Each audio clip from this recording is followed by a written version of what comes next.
கொலோசியர் 2ஆம் அதிகாரம் 4வது வசனம் தொடக்கம் ஒருவர் வாசிங்க. ஒருவனும் நய வசனிப்பினாலே உங்களை வஞ்சியாதபடி இதை சொல்லுகிறேன். சரீரத்தின்படி நான் தூரமாயிருந்தும் ஆவியின்படி உங்களோடு கூட இருந்து உங்கள் ஒழுங்கையும் கிறிஸ்துவின் மேலுள்ள உங்கள் விசுவாசத்தின் உறுதியையும் பார்த்து சந்தோஷப்படுகிறேன். இதுல ஒரு ஊழியக்காரன், பவுல் என்கிற ஊழியக்காரன், அந்த கொலோசியர் எழுதும் போது, அவங்களுக்கு நிறுவத்தை எழுதும் போது எழுதுறாரு. அவர் என்ன சொல்றாரு? சரீரத்தின்படி நான் உங்களுக்கு தூரமா இருந்தாலும் ஆவியின்படி நான் உங்களோடு கூட இருக்கிறேன். உங்கள் ஒழுங்க அவர் என்ன செய்யறாரு? ஆவியில உணர்றாரு. அந்த சபை எப்படி இருக்குது? அந்த பட்டணத்தில் இருக்கிற கடவுளை ஏற்றுக்கொண்ட, ஆண்டுடைய வார்த்தையை கேட்ட, பவுலிடத்திலிருந்து ஆண்டுடைய வார்த்தையை பெற்றுக்கொண்ட ஜனங்கள் எப்படி இருக்கிறாங்க? அவங்க ஒழுங்கா இருக்கிறாங்க. உங்கள் ஒழுங்கையும் கிறிஸ்துவின் மேலுள்ள உங்கள் விசுவாசத்தின் உறுதியை பார்த்து சந்தோஷப்படுகிறேன். இன்னைக்கு நாங்க பார்க்க போகிறோம், விசுவாசத்துல நாங்க உறுதியா இருக்கோம். நாங்க ஏற்கனவே பார்த்திருக்கிறோம், நிலைத்து இருக்கோம். நாங்க என்ன செய்யக்கூடாது? அசையக்கூடாது. நம்முடைய வாழ்க்கையில பிரச்சனைகள், சூழ்நிலைகள் வரும்போது நாங்க மனம் திறந்து போகக்கூடாது, அசைவுறக்கூடாது. அசைவில்லாத ஆவிக்குரிய ஜீவியம் என்று நாங்க பார்த்திருக்கிறோம். இன்றைக்கு நாங்க பார்க்க போகிறோம் ஒரு ஒழுங்கு விசுவாசத்தின் உறுதி. கிறிஸ்துவுக்குள்ள நம்ம வரும்போது ஆண்டவர் ஒழுங்கின் தேவனா இருக்கிறார். எத்தனை பேர் ஆமேன்னு சொல்றீங்க? நம்முடைய ஆண்டவர் ஒழுங்கின் தேவனா இருக்கிறார். ஆதியில தேவன் வானத்தையும் பூமியும் உண்டாக்குறார். அந்த பூமி ஒழுங்கின்மை வெறுமையா இருக்குது. ஆண்டவர் முதலாவது என்ன செய்யறாரு? ஒழுங்கில்லாம இருந்த அந்த பூமி ஆண்டவர் என்ன செய்கிறாரு? ஒழுங்குபடுத்துறார், சீர்படுத்துறார். அப்ப நாங்க என்ன செய்யணும்? கிறிஸ்தவர்கள், ஆண்டவருடைய வார்த்தையை கேட்கிற ஜனங்கள் எப்படி இருப்பாங்க? அவங்க ஒழுங்கா இருப்பாங்க. அவங்க என்ன செய்வாங்க? ஒழுங்கமைத்துக் கொள்ளுவாங்க. அவங்களுடைய வாழ்க்கையில, அவருடைய ஜீவியத்துல இருக்கிற ஒழுங்கற்ற காரியங்களை என்ன செய்வாங்க? ஒரு ஒழுங்குக்குள்ள கொண்டு வருவாங்க. சரியான நேரத்துல சரியான காரியங்களை செய்வாங்க. ஒவ்வொரு காரியத்தையும் ஒழுங்கும் கிரமமாக செய்வாங்க. இன்னைக்கு நாங்க நம்முடைய வேலையா இருக்கலாம், நாங்க நம்முடைய ஆண்டவருக்கு கொடுக்க வேண்டிய நேரங்களா இருக்கலாம், எல்லாவற்றுக்கும் நாங்க என்ன செய்யணும்? நாங்க அந்த காரியங்களுக்கு நாங்க ஒழுங்கும் கிரமமாக அந்த காரியங்களை செய்யணும் என்று தேவன் விரும்புகிறார். அதான் ஒரு ஊழியக்காரனுக்கும் அதான் சந்தோஷம். அதே நேரத்துல நாங்க விசுவாசத்துல உறுதியா இருக்கோம். இன்னைக்கு நிறைய பேர் வார்த்தைகளை கேட்கிறாங்க. ரோமர் 10:17 சொல்லுது, ஆண்டுடைய வார்த்தையை தொடர்ந்து கேட்கிறதுனால விசுவாசம் வரும் என்று ஆண்டுடைய வார்த்தை சொல்லுது. இன்னைக்கு எத்தனை பேர் ஆண்டுடைய வார்த்தையை தொடர்ந்து கேட்கிறதே இல்லை? தொடர்ந்து கேட்டாலும் விசுவாசம் உண்டாகிறது இல்லை. ஏன்னா அவங்க என்ன செய்யறது இல்லை? கேட்கறதுக்கு காதுடையவர்களா கேட்கறது கிடையாது. ஆனா இங்க வேதம் சொல்லுது, தொடர்ந்து ஒரு ஆண்டுடைய வார்த்தையை கேட்டா நமக்கு விசுவாசம் உண்டாகும். அந்த விசுவாசத்துல நாங்க உறுதியா இருக்கணும் என்று தேவன் விரும்புகிறார். இன்னைக்கு இந்த இடத்துல எவ்வளவு ஜனங்கள் இருக்கிறீங்க. நீங்க அநேக பிரசங்கங்களை, அநேக வார்த்தைகளை கேட்டிருப்பீங்க, நீங்க பைபிள்ல படிச்சிருப்பீங்க. ஆனா நீங்க அந்த வார்த்தையின் மேல, அந்த வார்த்தையை கொடுத்தவர் மேல, அவர் மேல நீங்க விசுவாசமா இருக்கிறீங்களா? உறுதியா இருக்கிறீங்களா? ஆண்டவர் எனக்கு சொன்னதை நிச்சயமா நிறைவேற்றுவார் அப்படின்ற நிச்சயம், உறுதி உங்களுக்கு இருக்குதா? நாங்க இதை ஆராய்ந்து பார்ப்போம். அங்க சொல்லப்படுது, ஒழுங்கையும் கிறிஸ்துவின் மேலுள்ள உங்கள் விசுவாசத்தின் உறுதியை. நம்முடைய விசுவாசம் நம்முடைய தொழில் மேல இருக்கக்கூடாது, நம்முடைய இந்த கட்டிடத்தின் மேல இருக்கக்கூடாது, நம்முடைய உலக பிரகாரமான வீடுகள் மேல, உலக பிரகாரமான காரியங்கள் மேல இருக்கக்கூடாது. நம்முடைய விசுவாசம் கிறிஸ்துவின் மேல் இருக்கும். எத்தனை பேர் ஆமேன்னு சொல்றீங்க? அவர் கண்மலையா இருக்கிறார். எத்தனை பேர் ஆமேன்னு சொல்றீங்க? இந்த உலகத்தில் இருக்கிற எதுவும் மாறி போனாலும் நம்முடைய ஆண்டவர், நம்முடைய கண்மலையானவர், அவர் மாற போறது கிடையாது. அவருடைய வார்த்தை மாறாதான் இருக்குது. நாங்க சொல்லுது பாருங்க, நாங்க என்ன செய்யணுமா? அவர் கிறிஸ்துவின் மேலுள்ள நம்முடைய விசுவாசத்துல நாங்க உறுதியா இருக்கணுமா? எத்தனை பேர் ஆமேன்னு சொல்றீங்க? கிறிஸ்துவின் மேலுள்ள நம்முடைய விசுவாசத்துல நாங்க உறுதியா இருக்கணும். காலம்புற அருமையான ஒரு பிரசங்கம் போச்சு. என உலகத்தில் உங்களுக்கு உபத்திரவம் உண்டு, என பாடுகள் இருக்குது, என கஷ்டங்கள், துன்பங்கள் இருக்குது. நாங்க கிறிஸ்துவுக்குள்ள வரும்போது துன்பங்கள், பாடுகளோடாக கடந்து செல்ல வேண்டிய சூழ்நிலை இருக்குது. இஸ்ரவேல் ஜனங்களும் அந்த வனாந்திரத்துல, எகிப்திலிருந்து விடுபட்டு வனாந்திரத்துல போகும்போது எத்தனையோ உடல்கள், எத்தனையோ துன்பங்கள், எத்தனையோ நாச மோசங்கள், பட்டியங்கள், எத்தனையோ யுத்தங்கள் வந்தது, எத்தனையோ சூழ்நிலைகள் வந்தது. ஆனா கடவுள் அவங்களோடு கூட இருக்கிறார் என்ற உணர்வு எல்லாருக்கும் இல்லை. கடவுள் எங்களோடு கூட இருக்கிறார் என்ற உணர்வு அந்த இடத்துல இருந்து எல்லாருக்கும் இல்லை. அந்த இடத்துல காலேப் யோசுவாவுக்கு மட்டும்தான் அந்த உணர்வு இருக்குது, மோசேக்கு அந்த உணர்வு இருக்குது. எப்ப அவங்க கடவுளுடைய சத்தத்தை கேட்கிறாங்க, ஆண்டவர் கொடுத்த வார்த்தையை சொல்லிக்கொண்டே இருக்கிறாங்க. அதனால அவங்க என்ன செய்யறாங்க, அந்த வார்த்தையின் மேல், அந்த வார்த்தையை கொடுத்த கிறிஸ்து மேல அவங்க நம்பிக்கையா இருந்தபடினால அந்த நம்பிக்கை இருந்த ஜனங்கள் கானானை சுதந்திரித்துக் கொண்டார்கள். எத்தனை பேர் ஆமேன்னு சொல்றீங்க? ஆண்டவர் மேலும் அவருடைய வார்த்தை மேலும் நம்பிக்கை இல்லாத ஜனங்கள் என்ன செய்யறாங்க, அவங்க தேவையில்லாத காரியங்களை பேசி, என்ன அவங்க விட்டு வந்த காரியங்களை, பின்னானவைகளை பேசி என்ன செஞ்சாங்க, அழிந்தே போனாங்க. இன்னைக்கு நம்முடைய வாழ்க்கையிலையும் உபத்திரவங்கள், பலவிதமான கஷ்டங்கள் இன்னைக்கு நமக்கு இருக்கலாம். ஆனா நாங்க இன்னும் பின்னான காரியங்களை பார்த்து கொண்டிருப்போமா இருந்தா ஆண்டவரை தேடி என்ன பிரயோஜனம்? சேர்ச்சுக்கு போய் என்ன பிரயோஜனம்? என்ன நாங்க இதுலயே இப்படியே வாழ்ந்து செத்து போயிட்டா நலமா இருக்கும். ஏன்னா எகிப்தியர் எப்படி பேசினாங்க, இஸ்ரவேல் ஜனங்கள் எப்படி பேசினாங்க, நாங்க எகிப்துல பார்வோனிடத்துல இருந்து அவன் தர்ற சாப்பாட்டை சாப்பிட்டு அவன் தர்ற வேலையை செஞ்சுட்டு அங்கவே நாங்க செத்திருந்தா நலமா இருக்கும், ஏன்னா அங்கவே இருந்திருந்தா நலமா இருக்கு, எங்களை சாகவா அழைத்து வந்தீங்கன்னு சொன்னாங்க. அதே போல இன்றைக்கு ஆண்டவருக்குள்ள வாழுகிற நாங்களும் அநேக நேரத்துல வாழ்க்கையில கஷ்டங்கள், குறைவுகள், தரித்திரம், வறுமை, இப்படி போட்ட காரியங்கள் வரும்போது நாங்க என்ன செஞ்சிடறோம், நிறைய நேரத்துல நம்முடைய விசுவாசத்துல உறுதியா இருக்கிறது இல்லை. நாங்க ஆண்டவர் மேல உள்ள விசுவாசத்துல, ஆண்டவருடைய வார்த்தை மேல இருக்கிற விசுவாசத்துல உறுதியா இருக்கிறது இல்லை. அதுக்கு மாறாக நம்முடைய சிந்தனை சொல்றதையும் மற்ற மனிதர்கள் உறவுகள் சொல்றதையும் கேட்டு நாங்க அதுக்குள்ள இழுப்புண்டு போகிறவங்களா இருக்கிறோம். ஆனா இங்க சொல்றாரு, இந்த சபையாரை பார்த்து பவுல் சொல்றாரு, உங்களுடைய ஒழுங்கையும் நீங்க கிறிஸ்துவின் மேலுள்ள விசுவாசத்துல உறுதியா இருக்கிறதையும் கண்டு நான் சந்தோஷப்படுகிறேன். இத்தனை பேர் ஆமேன்னு சொல்றீங்க? நான் விசுவாசத்துல உறுதியா இருக்கிறத கண்டு சபையார் நீங்க சந்தோஷப்படணும். நீங்க உறுதியா இருக்கிறத கண்டு என்ன செய்யணும், ஊழியக்காரன் சந்தோஷப்படணும். அதுக்கு அடுத்த வசனத்தை பாருங்க, ஆகையால் நீங்கள் கர்த்தராகிய கிறிஸ்து இயேசுவை ஏற்றுக்கொண்டபடியே. எத்தனை பேர் இயேசுவை ஏற்றுக்கொண்டிருக்கிறீங்க? எத்தனை பேர் ஏற்றுக்கொண்டிருக்கிறீங்க? அவர் உங்களுக்காக பாடுபட்டார், அவர் உங்களுக்காகத்தான் மாம்சத்தையும் இரத்தத்தையும் உடையவராக இந்த பூமிக்கு வந்தார். எத்தனை பேர் ஆமேன்னு சொல்றீங்க? ரைட். எத்தனை பேர் அதை ஏற்றுக்கொள்றீங்க? இயேசு மாம்சத்துல உலகத்துக்கு வந்தார். எத்தனை பேர் ஏற்றுக்கொள்றீங்க? ரைட். அப்ப நீங்க அப்படியே 17ஆம் வசனத்தை பாருங்க. 17வது வசனம்,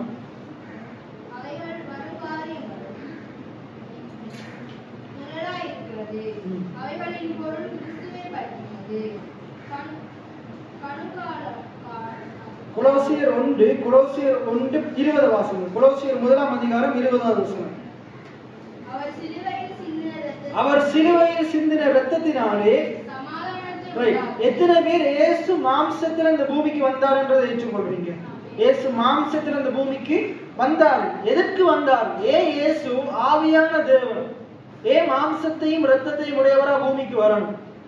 நமக்காக அடிக்கப்படும் ஆட்டுக்குட்டியா வந்தார், நமக்காக அடிக்கப்படுகிற கண்மலையா வந்தார். எத்தனை பேர் ஆமீன் சொல்றீங்க? நமக்காக அடிக்கப்படுற பஸ்காவா வந்தார். அப்ப நம்முடைய பாவங்களுக்காக, நம்முடைய பாவங்களுக்கு ஒரு தீர்வை உண்டு பண்றதுக்காக வந்தார். அங்க சொல்லப்படுது பாருங்க, அவர் சிலுவையில் சிந்தின இரத்தத்தினாலே. அப்ப இயேசு மாம்சத்தையும் இரத்தத்தையும் உடையவரா வந்தார். ஏன் இரத்தம்? ஏன் மற்ற மனுஷனை போல ஏன் அவருக்கும் மாம்ச சரீரமும் இரத்தத்தையும் உடையவரா வந்தார் என்றா, அவர் சிலுவையில ரத்தம் சிந்துறதுக்காகவே வந்தார். எத்தனை பேர் ஆமேன்னு சொல்றீங்க? ஏன் அவர் ரத்தம் சிந்தோம்? ஏன் அவர் சிலுவையில ரத்தம் சிந்தோம்? பழைய ஏற்பாட்டுல பைபிள்ல ஆண்டவர் சொல்றாரு, லேவியராமத்துல சொல்றாரு, ரத்தம் சிந்துதல் இல்லாமல் மன்னிப்பு கிடையாது, மன்னிப்பு கிடையாது. பாவம் செய்கிற ஆத்மா சாகும், பாவத்தின் சம்பளம் மரணம். என்ன, ரத்தம் சிந்துதல் மூலமாக மன்னிப்பு உண்டாகும். அதற்காகத்தான் ஆண்டவர் என்ன செய்றார்? ஆதியாகமத்தில் இருந்து என்ன நடக்குது? பாவம் செய்யும் போதெல்லாம் அங்க ரத்தம் சிந்தப்படுது. ஆதாம் ஏவாள் என்ன செய்யறாங்க? தேவனுடைய வார்த்தைக்கு கீழ்ப்படியாம அந்த புசிக்க வேண்டாம் என்று சொன்ன விருட்சத்தின் கனியை புசித்து மரத்துக்கு பின்னுக்கு ஒளிஞ்சு கொண்டு அத்தியிலேயே கட்டி கொண்டிருக்கிறாங்க. தேவன் வந்து என்ன செய்கிறாரு? அவங்களை கூப்பிட்டு, உன்னை நிர்வாணியில் அறிவித்தவன் யார்? ஆதாமே எங்கே இருக்கிறார்? உன்னை நிர்வாணியில் அறிவித்தவன் யார்? அவன் சொல்றான், நான் நிர்வாணியை இருப்பதனால் ஒளிந்து கொள்றேன். உன்னை நிர்வாணியில் அறிவித்தவன் யார்? புசிக்க வேண்டாம் என்று நான் சொன்னதை புசித்தாயோ, கனியை புசித்தாயோ என்று கேட்கும் போது, நீர் கொடுத்த ஸ்திரியானவள் தந்தால் நான் புசித்தேன் என்று அவள் சொல்லும் போது அங்க ஆண்டவர் என்ன செய்ய கீழே பார்த்து அத்தியை தச்சு கொண்டிருக்கிறான். ஆண்டவர் என்ன செய்யறாரு, அது உருவி என்ன செய்யறாரு, ஒரு மிருகத்தை அடிச்சு அதனுடைய ரத்தத்தை என்ன செய்ய ரத்தத்தினால அவனை மூடுறார். எத்தனை பேர் ஆமைன்னு சொல்றீங்க? அதே போல காயின் ஆபேலும் என்ன செய்யறாங்க, அவங்களும் பாவத்துல பிறக்கிறாங்க. ஆதாம் பாவத்துக்குள்ள வந்ததுனால ஆதாமினுடைய சந்ததியில வந்த காயினும் எப்படி பிறக்கிறான், பாவத்துலதான் பிறக்கிறான். அங்க பைபிள்ல சொல்லப்படுகிறது, ரோமர் 5ஆம் அதிகாரம் 19ஆம் வசனம், ஒரு மனுஷனுடைய கீழ்ப்படியாமையினாலே பாவம் உலகத்தில் பிரவேசித்தது போல மரணம் உலகத்தை ஆண்டு கொண்டது போல. அந்த வசனத்தை எடுத்து வாசிங்க. அன்றையும் ஒரே மனுஷனுடைய கீழ்ப்படியாமையினாலே அநேகர் பாவிகளாக்கப்பட்டார்களாம். அநேகர் பாவிகளாக்கப்பட்டாங்களாம். மனுஷன் அவன் இன்னைக்கு நாங்க எப்படி நாங்க இயேசு கிறிஸ்துவை ஏற்றுக்கொள்றதுக்கு முன்னுக்கு நாங்க எல்லாரும் பாவிகளா இருந்தோம், எல்லாரும் பாவிகளா இருந்தோம், அந்நியரா இருந்தோம், தேவனுக்கு சத்துருக்களா இருந்தோம். ஆனா இன்றைக்கு நம்ம அப்படி இல்லை. எத்தனை பேர் ஆமீன்னு சொல்றீங்க? இயேசுவை ஏற்றுக்கொள்றதுக்கு முன்னுக்கு வரைக்கும் நாங்க எப்படி இருந்தோம்? பாவிகளா இருந்தோம், அந்நியரா இருந்தோம், சத்துருக்களா இருந்தோம், தேவனுடைய காணியாட்சிக்கு புறம்பானவர்களா இருந்தோம். ஆனா இயேசு கிறிஸ்துவை ஏற்றுக்கொண்ட போது, இயேசு கிறிஸ்துவின் இரத்தத்தை பற்றுகிற விசுவாசத்தினால இன்றைக்கு நாங்க எப்படி இருக்கிறோம்? பாவிகளா இல்ல, மாறாக நீதிமான்களா இருக்கிறோம். இப்ப நாங்க நீதிமான்கள் ஆகல, இயேசு நம்மளை நீதிமானா மாற்றினார். எத்தனை பேர் ஆமீன்னு சொல்றீங்க? அதுல சொல்றது பாருங்க. அதே போல நாங்க பாவிகளா இல்ல, நாங்க பாவிகள் ஆக்கப்பட்டோம். எதனால பாவிகள் ஆக்கப்பட்டோம்? நாங்க செய்த பாவத்தினால பாவிகள் ஆக்கப்படல, ஆதாம் செய்த பாவத்தினால ஆதாமுக்குள்ள பிறக்கிற எல்லாரும் எப்படி பிறக்கிறாங்க? பாவிகளா பிறக்கிறாங்க. எல்லாரும் பாவிகளாக்கப்பட்டார்கள். அங்க சொல்லப்படுது பாருங்க, அன்றையும் ஒரு மனுஷனுடைய மீறுதலினாலே அநேகர் பாவிகளாக்கப்பட்டது போல. தொடர்ந்து வாசிங்க. யார்? இயேசு கிறிஸ்துவினுடைய கீழ்ப்படிதலினாலே அநேகர் நீதிமான்களாக்கப்படுகிறார்கள். எத்தனை பேர் ஆமீன்னு சொல்றீங்க? இயேசுவை ஏற்றுக்கொள்ள அந்த மனுஷன் எப்படி ஆக்கப்படுறான்? நீதிமான்கள் ஆக்கப்பட்டு கொண்டிருக்கிறான். இன்னைக்கு ஒருத்தர் புதுசா என்ன செய்யறாரு, சேர்ச்சுக்கு வர்றாரு, அவருக்கு இயேசுவை பத்தி தெரியாது. ஆனா சத்தியத்தை கேட்டு இயேசுவை அறிஞ்சு கொள்ளும் போது அவர் என்ன செய்யப்படுறாரு? நீதிமான் ஆக்கப்படுறார். எத்தனை பேர் ஆமீன்னு சொல்றீங்க? எத்தனை பேர் ஆமீன்னு சொல்றீங்க? அப்ப நீங்களும் நானும் எப்படி ஆக்கப்பட்டவர்களா இருக்கிறோம்? நீதிமான்கள் ஆக்கப்பட்டவர்களா இருக்கிறோம். அப்ப ஆதாம் என்ன செய்யறாரு? அவர் நிர்வாணி என்று சொல்றாரு. உன்னை நிர்வாணி அறிவித்தவன் யார் என்று தேவன் கேட்டு அவனுடைய பாவத்துக்காக என்ன செய்யறாரு? ஒரு மிருகத்தை பலியிட்டு இரத்தத்தினால ஆன தோலினால் அவனை மூடி என்ன செய்யறாரு? பாவம் வர அவனை கழுவுறார். அவனுடைய பிள்ளையாகிய காயின் ஆபேல். அங்க ஏன் ஆண்டவர் ஆபேலுடைய காணிக்கை அங்கீகரிக்கிறார் என்றால், அவன் ஒரு மிருகத்தினுடைய பலியை கொண்டு வர்றான். தேவனுக்கு பலிய காணிக்கையை கொண்டு வரும்போது அவன் என்ன செய்கிறான்? இரத்தத்தை கொண்டு வர்றான். இரத்தத்தை கொண்டு வர்றான். ஆண்டவருக்கு பிரியமான ஒரு பலியை கொண்டு வர்றான். பாவத்தோடு ஆண்டவருக்கு முன்னுக்கு வந்து இருந்து இந்த காணிக்கையை போடல. அவன் என்ன செய்கிறான்? ஆண்டவரிடத்துல அந்த மன்னிப்பை பெற்றுக்கொண்டு வந்து என்ன செய்கிறான்? அந்த காரியத்தை செய்கிறான். அவனுடைய பாவத்துக்கான கிரயத்தை செலுத்தி கொண்டு என்ன செய்கிறான்? அவனுடைய காரியங்களை செய்கிறான். இன்றைக்கு நாங்க என்ன செய்கிறோம்?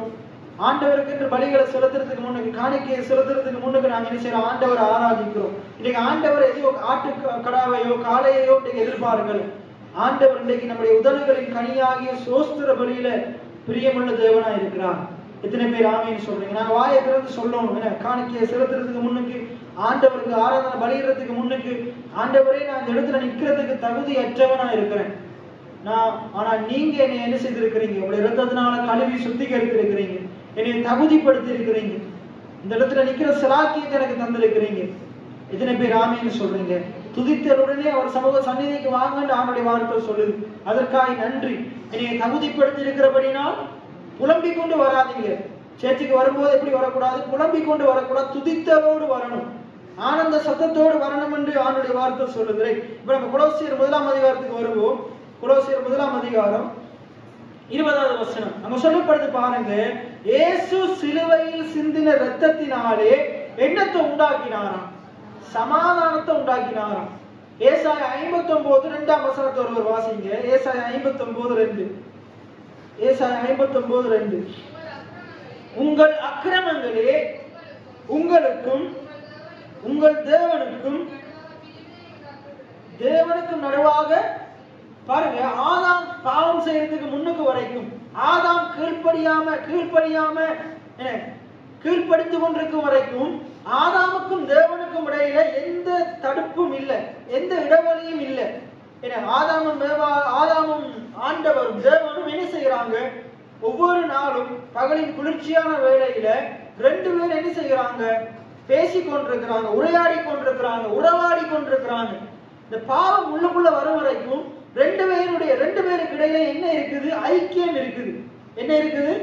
ஐக்கியம் இருக்குது. இவங்க ஜெபம் பண்றாங்க, அவங்க ஆண்டவர் என்ன செய்யறாரு? பதில் கொடுக்கிறாரு. ஆண்டவர் காரியத்தை கேட்கிறாரு, ஆதாம் செய்யறான், ஆதாம் பேசுறான். ரெண்டு பேரும் என்ன செய்யறாங்க? அவங்க தங்களுக்கு இடையில இருக்கிற உறவை என்ன செய்யறாங்க? உறவுல அவங்க நிலைத்திருக்கிறாங்க, நல்லா இருக்கிறாங்க. ஆனா இங்க சொல்லப்படுது பாருங்க, ஏசாயா 59:2 சொல்லுது பாருங்க, வாசிங்க திருப்பி. உங்கள் அக்கிரமங்களே, அதாவது ஆதாமினுடைய மீறுதல், ஆதாம் செய்த பாவம் என்ன செய்துதான் அவனுக்கும் தேவனுக்கும் இடையில ஒரு பெரிய சுவரை, ஒரு தடுப்பு சுவரை கொண்டு வந்தது. உங்கள் அக்கிரமங்களே, தொடர்ந்து வாசிங்க, உங்களுக்கும் உங்கள் தேவனுக்கும் நடுவாக. அப்ப ஆதாமுக்கும் தேவனுக்கும் இடையில இருக்கிற உறவுல ஒரு விரிசலை கொண்டு வந்தது. என்னது கொண்டு வந்தது? மனுஷனுடைய அக்கிரமம். இன்னைக்கு ஒரு கணவன் மனைவிக்கு இடையில ஏன் பிரச்சனைகள் நடக்குது? ஏன் பிரச்சனைகள் நடக்குதுன்றா, இவங்க ரெண்டு பேர்ல ஒருத்தர் செய்கிற அக்கிரமம், பாவம், செய்யக்கூடாத காரியம் என்ன செய்யுது? இவங்க ரெண்டு பேருக்கு இடையில பிரிவினையை கொண்டு வருது. இன்னைக்கு சபைக்கும் விசுவாசிகளுக்கும் இடையில, இந்த ஆலயத்துக்கும் போதகருக்கும் விசுவாசிகளுக்கும் இடையில ஒரு பிரிவினை இருக்குது. ரெண்டு பேரும் சில காரியங்களை மீறுறதுனால, ஒன்று போதகர் சில காரியங்களை மீறுறதுனால அது என்ன செய்து? பிரிவினையை கொண்டு வருது. இல்லாட்டி அந்த உறவுக்கு இடையில, அந்த உறவின் நம்பிக்கைக்கு இடையில ஒரு பிரிவினை வருது. அதே போலதான் சில விசுவாசிகள் அந்த உறவின் காரியத்துல, சரியான காரியத்துல நிலைத்திருக்காம சில காரியங்களை செய்கிறதுனால பிரிவினை வருது. இதுல முக்கியமான காரியம் என்னென்றா, இந்த யார் பிரிந்து போகிறான்னா, தேவன் பிரிந்து போக மாட்டார். தேவன் எப்பயுமே தவறு செய்ய மாட்டார். எத்தனை பேர் ஆமீன் சொல்றீங்க? தேவன் பாவத்தை நோக்கி பார்க்க கூடாத சுத்தகரனா இருக்கிறார். அவர் பாவம் அறியாதவரா இருக்கிறார். எத்தனை பேர் ஆமீன் சொல்றீங்க? அப்ப அவர் பிரிந்து போகல. பாவம் செய்தது யாரு? ஆதாம் தான் பாவம் செய்தார். யார் பிரிந்து போனது? ஆதாம் தான் பிரிந்து யார் போய் ஒளிந்து கொண்டது? ஆதாம் தான் ஒளிந்து கொண்டது. அதே போலதான் நாங்க தான் என்ன செய்கிறோம்? அந்த இளையகுமாரனை பார்க்கிறோம். தகப்பன் விட்டு போனாலும் இளையகுமாரன் விட்டுட்டு போனாலும், இளையகுமாரன் தான் விட்டுட்டு போனோம். இன்னைக்கு நாங்க தான் தேவனை விட்டு தூரமா போகிறோம். தேவன் நம்ம பக்கத்துல தான் இருக்கிறார்.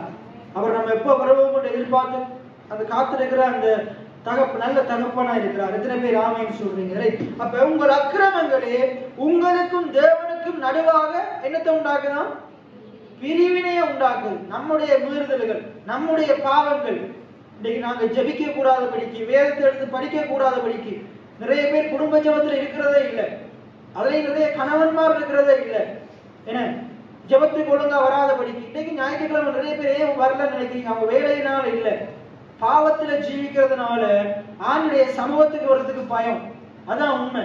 அதே போல நிறைய பேர் திருவிருந்து எடுக்கிறதே இல்லை, பயம். அவங்களுடைய வாழ்க்கை பாவத்துக்குள்ள இருக்கிறதுனால, பாவத்துல ஜீவித்துக் கொண்டிருக்கிறதுனால ஆண்டுடைய அந்த அப்பத்திலையும் அந்த அவருடைய சரீரத்திலையும் அவருடைய ரத்தத்திலையும் பானம் பண்றதுக்கு பயம். தேவனுடைய உறவுல சரியா இருப்பாங்களா இருந்தா தைரியமா ஆலயத்துக்கு வருவாங்க, தவறாம ஆலயத்துக்கு வருவாங்க. எத்தனை பேர் ஆமீன் சொல்றீங்க? அவங்க ஆண்டுடைய காரியங்களுக்கு முக்கியத்துவம் கொடுப்பாங்க. ஆண்டவருக்குள்ள இன்னும் என்ன செய்வாங்க? அவங்க இருப்பாங்க. ஆனா இன்னைக்கு ஏன் ஆண்டவருக்குள்ள இல்லைண்டா, அவர்களுடைய வாழ்க்கையில் இருக்கிற பாவம் என்ன செய்யுது? தேவனை பிரித்து கொண்டு போகல, அவங்க தேவனை விட்டு பிரியும்படி செய்யுது. இன்றைக்கும் உங்களுடைய வாழ்க்கையில அப்படிப்பட்ட காரியங்கள் இருக்குமா இருந்தா நீங்க தேவனை விட்டு பின்வாங்கி போய் கொண்டிருக்காதீங்க. இன்னும் அதிகமா அவரை கிட்டி சேருங்க. உங்களுக்குள்ள மாற வேண்டிய காரியங்களை ஆண்டவர் மாற்றுவார். எத்தனை பேர் ஆமீன் சொல்றீங்க? ஐயோ எனக்குள்ள பாவம் இருக்குது, எல்லாருக்குள்ளேயும் தான் பாவம் இருக்குது. ஐயோ நான் பாவம் செய்யறேனே, எல்லாரும் தான் பாவம் செய்யறாங்க. ஆனா பாவத்தோடு நம்ம ஆண்டவரிடத்துல என்ன செய்ய வர்றதுக்கு இன்றைக்கு நமக்கு தைரியத்தை அவர் உண்டு பண்ணி இருக்கிறார். அவர் நம்முடைய பாவங்களை கழுவி சுத்திகரிக்க வல்லமை உள்ளவராக இருக்கிறார். நம்முடைய பாவங்களை அறிக்கையிட்டா அவர் நமக்கு மன்னிக்கிறதுக்கு அவர் உண்மையுள்ளவராக இருக்கிறார். எத்தனை பேர் ஆமீன் சொல்றீங்க? பைபிள்ல ஆண்டுடைய வார்த்தை சொல்லுது, ஆண்டவர் நம்முடைய பாவங்களுக்கு தக்கதாக செய்யாமலும் நம்முடைய அக்கிரமங்களுக்கு தக்கதாக சரி கட்டாமலும் இருக்கிறாராம். எத்தனை பேர் ஆமீன் சொல்றீங்க? நம்முடைய பாவங்களை ஆண்டவர் மேகத்தை போலவும் கார்மேகத்தை போலவும் அகற்றிட்டாராம். முதுகுக்கு பின்னுக்கு எறிந்துட்டாராம். நான் இதை அடிக்கடி அறிக்கை செய்து கொண்டே இருக்கிறேன். அவர் கடலின் ஆழத்துல சமுத்திரத்தின் ஆழத்துல போட்டுட்டாராம். எத்தனை பேர் ஆமீன் சொல்றீங்க? அவர் நீ நம்முடைய பாவங்களை நினையாது இருப்பாராம். எத்தனை பேர் ஆமீன் சொல்றீங்க? சரி, அப்ப இந்த பாவம் எப்படிப்பட்டதா இருக்குது? நமக்கும் தேவனுக்கும் இடையில என்னத்தை கொண்டு வருது? பிரிவினையை கொண்டு வருது. இன்றைக்கு போன், டிவி, தொலைக்காட்சி, நாடகங்கள் என்ன செய்யுது? பிரிவினையை கொண்டு வருது.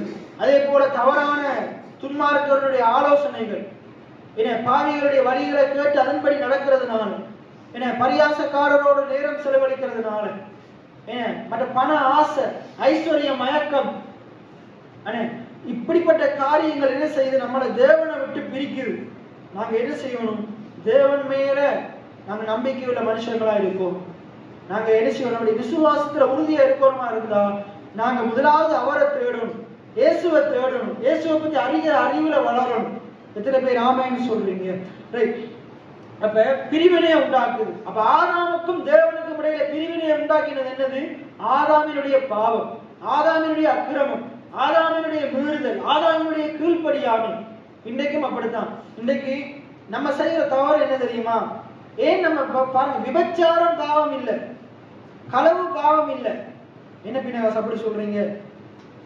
பயம். ஆண்டுடைய வார்த்தை சொல்றது களவு செய்யாதிருப்பாயாக, விபச்சாரம் செய்யாதிருப்பாயாக. அந்த வார்த்தையை மீறுறதுதான் பாவம். பாவம் என்ற என்ன? நியாய பிரமாணத்தை மீறுவதே பாவம். அதாவது ஆண்டுடைய வார்த்தையில சொல்லப்பட்டிருக்கிறத மீறுறதுதான் பாவம். இன்றைக்கு உதாரணத்துக்கு உங்களுக்கு இதை விளங்குறதுக்காண்டி சொல்றேன். நாங்க பைக்ல எல்லா நாட்டிலையும், உலகத்தில் இருக்கிற எல்லா நாட்டிலையும் 80ல பைக்ல போனா போலீஸ்காரன் பிடிப்பானா? பிடிக்க மாட்டான். எங்கட நாட்டு சட்டம் தான் என்னது? 70 இந்த ரோட்ல 70 போகணும் அப்படின்றது ஒரு சட்டம். இப்ப 70 போகணும்ன்றது நம்ம நாட்டு சட்டம். ஆனா சில நாடுகள்ல நீங்க 200, 160, 200 இருக்குது. ஏன்னா சீனா, ஜப்பான் போன்ற நாடுகள்ல ட்ரெயின் கிட்டத்தட்ட 400 கிலோமீட்டர் ஸ்பீட்ல போகும். 400 கிலோமீட்டர் ஸ்பீட்ல போகும். வாகனங்கள் 120 இருந்து 200 கிலோமீட்டர் ஸ்பீட்ல போகும். அந்த நாட்டினுடைய சட்டம் வேறு. இன்னொரு உதாரணம் சொல்றேன். பாடசாலைகள்ல 7:30க்கு பாடசாலைக்கு போகணும். 7:30 தாண்டி போனோம், அது என்னது? பாடசாலை சட்டத்தின்படி அது என்னது? குற்றம். டை கட்டாம போனோம், அது என்னது? பாடசாலை சட்டத்தின்படி நான் கொலைச்சில படிக்கிற நாட்கள்ல டை கட்டத்தை விட திங்கட்கிழமை மட்டும்தான் டை கட்டணும். மற்ற நாட்கள்ல என்ன குத்தணும்? பெட்ச் குத்தணும். இப்ப நான் செவ்வாய்க்கிழமை அந்த ஸ்கூல் போறேன், நான் என்ன செய்யறேன்? பெட்ச் குத்திட்டு போறேன். இப்ப அது பாவமா தவறா? இல்ல. எது தவறு? பாடசாலை ஒரு ரூல்ஸ் சொல்லி இருக்குது. பாடசாலை இதுல சாசனத்துல ஜாப்ல என்ன எழுதியிருக்காங்க? ஒரு ரூல்ஸ் எழுதியிருக்கிறாங்க. இதுதான், இதை நீங்க செய்யக்கூடாது. அப்ப நம்ம அதை என்ன செய்யக்கூடாது? செய்யக்கூடாது. இன்னைக்கு பாவம்ன்றது என்னண்டா, இந்த வார்த்தையில சொல்லப்பட்டதுக்கு விரோதமா நடக்கிறதே பாவம். ஓய்வு நாள்ல ஆண்டவருடைய சமூகத்தில் இருப்பார், ஆண்டவர் ஆசாரி, ஆண்டவரை தேடு, ஓய்வு நாளை பரிசுத்தமாய் ஆசரிக்க நினைப்பாயாக என்று சொல்றத மீறதுதான். அப்போ ஓய்வு நாள சேர்ச்சுக்கு வராம வேற இடத்துல இருக்கிறது, அது எது பாவம்? ஆண்டுடைய வார்த்தையை மீறி அதை செய்யறதுதான். அதை ஆண்டவர் பேசுவார். ஏன்னா ஆண்டவர் காலம் எழுப்பினோடனே வேலைக்கு போனோம் வந்தோடனே ஆண்டவர் பேசுவார். இன்னைக்கு ஓய்வு நாள், ஆண்டுடைய நாள். ஓய்வு நாள் கர்த்தருடையது. இதெல்லாம் சொல்லுங்க, ஓய்வு நாள் கர்த்தருடையது. அது கர்த்தருக்கு பரிசுத்தமானது. அப்ப எது பாவம்? நான் கடந்த நாட்கள்ல பேசினேன். தசம பாவம் ஏன் நம்ம செலுத்தணும்? சர்ச்சில் கரண்ட் பில் கட்டணும், தண்ணி பில் கட்டணும், சர்ச்சுக்கு இன்னும் நிறைய கதிரை வாங்கணும், இசைக்கருவி வாங்கணும். அதுக்காக எதுக்கு தசம பாவம் செலுத்தணும்? ஆண்டோட வார்த்தை சொல்லுது. எத்தனை பேர் ஆமேன்னு சொல்றீங்க? எத்தனை பேர் ஆமே? இந்த வார்த்தை சொல்றதுனாலதான் நம்ம செலுத்தோம். இந்த வார்த்தையின்படிதான் செலுத்தோம். வார்த்தையின் வெளிப்பாடு உள்ள சபைக்கு தான் செலுத்தோம். வார்த்தையை நமக்கு கற்றுக் கொடுக்கிற ஆளுக்கு தான் செலுத்தோம். எத்தனை பேர் ஆமேன்னு சொல்றீங்க? அப்ப ஏன் நாங்க விபச்சாரம் செய்யக்கூடாது? ஏனென்றால் ஆண்டுடைய வார்த்தை சொல்லுது. எத்தனை பேர் ஆமென் சொல்றீங்க? ஏன் நாங்க திருடக்கூடாது? ஆண்டுடைய வார்த்தை சொல்றது, திருடுகிறவன் இனி திருடாமல் குறைச்சலுள்ளவனுக்கு கொடுக்கத்தக்கதாக நலமான வேலை செய்து, பிரயாசப்பட்டு வேலை செய்து குறைச்சலுள்ளவனுக்கு கொடுக்க கடவன். எத்தனை பேர் ஆமென் சொல்றீங்க? பைபிள் வருவனை சொல்லல திருடாமல் என்று சொல்லல, கஷ்டப்படுறவனுக்கு, குறைவில் இருக்கிறவனுக்கு நீ கொடுக்கிறவனா இரண்டு வேதம் சொல்லுது. எத்தனை பேர் ஆமென் சொல்றீங்க? அப்ப எது பாவம்? இந்த வார்த்தையை மீறி செய்கிறது பாவம். சரி, அப்ப அங்க சொல்லப்படுது பாருங்க. அப்ப ஆதாம் என்ன செய்து? ஆதாமுடைய தவறு என்னது? அவன் பழத்தை சாப்பிட்டது தப்பு இல்லை, ஆண்டவர் புசிக்க வேண்டாம் என்று சொன்ன பழத்தை சாப்பிட்டதுதான் தப்பு. எத்தனை பேர் ஆமென் சொல்றீங்க? மதுபானம், அது ஆண்டவர் இங்கே சொல்லியிருக்கிறாரு. மதுபானம் ஆண்டவர் அது வந்து என்ன செய்ய, அது மதுபானம் குடிக்கிறவன் அவன் என்ன செய்வான்? தன் நிலையை மறந்து இருப்பான். அவனுடைய கண்கள், அந்த நீதிமொழிகள் எல்லாம் சொல்லப்படுது, ரத்தம் சிந்தும் கண்கள். அவனுடைய வாழ்க்கையில் அவன் வறுமை, அவனுடைய வாழ்க்கையில வரும், அவனுடைய வாழ்க்கையில ஏழ்மை வரும், குறைவு வரும். அது தகுதி அல்ல. மதுபானம் பண்ணுவது ராஜாக்களுக்கு தகுதி அல்ல. 30வது நீங்க வாசிக்கிற நீதிமொழியில வாசிக்கிற சொல்லப்படுது, அது ராஜாக்களுக்கு தகுதி அல்ல. 4ஆம் வசனத்துல திராட்சை ரசம் குடிப்பது ராஜாக்களுக்கு தகுதி அல்ல. மதுபானம் அது என்ன செய்ய, பிரபுக்களுக்கு தகுதி அல்ல. மதுபானம் பண்ணினால் அவர்கள் நியாயப்பிரமாணத்தை மறந்து. ஏன் சாராயம் குடிக்க கூடாதுன்னா, சாராயம் குடிச்சா பைபிளே மறந்துடுவானா. என்னத்தை மறந்துடுவானா? வேத வசனத்தையே. இப்ப நீங்க சொல்லலாம், இதுல ஒருத்தர் பைபிள் வசனத்தை பேசிட்டு போவாரு, நீங்க கேட்டிருப்பீங்க. ஒருத்தர் சாராயம் குடிச்சிட்டு பைபிள் வசனம் தான் பேசிட்டு, ஆனா எப்படி பேசிட்டு போவாரு? அதுல சொல்லப்பட்ட அர்த்தத்தோட பேச மாட்டார், வேற மாதிரி பேசிட்டு போவாரு. அப்ப மதுபானம் பண்ணினால் அவர்கள் வார்த்தையை மறந்துடுவாங்க, நியாயப்பிரமாணத்தை மறந்துடுவாங்க, சிறுமைப்படுகிறவருடைய நியாயத்தை புரட்டுவார்கள். அவங்க என்ன செய்வாங்க? அவங்க புத்தியெல்லாம் மாறிடும், அவங்களுக்கு பிழையும் சரியா பட்டுடும், வேற தலைகளா தெரியும். மடிந்து போகிறவனுக்கு மதுபானத்தை, அப்ப பாருங்க அவன் என்ன செய்யறான்? அநியாயமா போகிறவன், நாசமா போகிறவன் தான் அதை என்ன செய்வான்? குடிச்சு கொண்டே இருப்பான்.